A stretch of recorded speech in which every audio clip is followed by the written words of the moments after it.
La poule rebelle. Dans une maison heureuse, pleine d'animaux bruyants et d'odeurs de fleurs sauvages, vivait une poule nommée Kotkodak. C'était la plus bavarde de tout le poulailler, mais aussi travailleuse qu'elle fut, elle était devenue encore plus insatisfaite. Chaque matin, elle et ses amis se réveillaient en trombe, picoraient les grains jetés par le fermier et pondaient leurs œufs d'or dans le nid. Mais Kotkodak commença à se sentir lésée. Alors qu'elle s'efforçait de produire des œufs frais, la fermière les prit tous, sans leur laisser un seul œuf en guise de récompense. Ce n'est pas juste. Gazouilla Kotkodak en battant des ailes. Ils prennent nos œufs tous les jours, mais notre nourriture est toujours la même. Je veux voir s'ils prennent encore soin de nous quand nous ne mettons rien sur la table.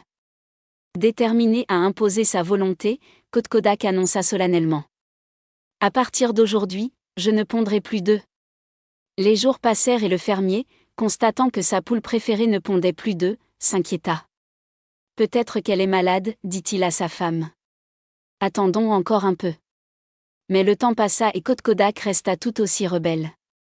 Elle se promenait dans la cour d'un pas déterminé, ignorant les inquiétudes de ses propriétaires. Elle commença à croire qu'elle lui avait donné une leçon. Cependant, un soir froid, le fermier s'assit fatigué sur le porche. La faim le tourmentait et une soupe chaude lui semblait le choix parfait.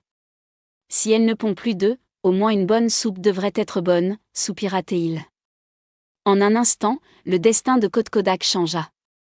Le poulailler devint plus silencieux sans sa voix forte et les autres poules, effrayées, apprirent rapidement que dans la vie, chacun doit faire sa part pour vivre en équilibre. Ainsi, l'histoire du poulet rebelle Kotkodak est devenue une parabole sur le travail, la responsabilité et la façon dont, parfois, les malentendus peuvent avoir des conséquences inattendues. Car, au final, ceux qui refusent de travailler ne peuvent éviter une fin amère. Fin.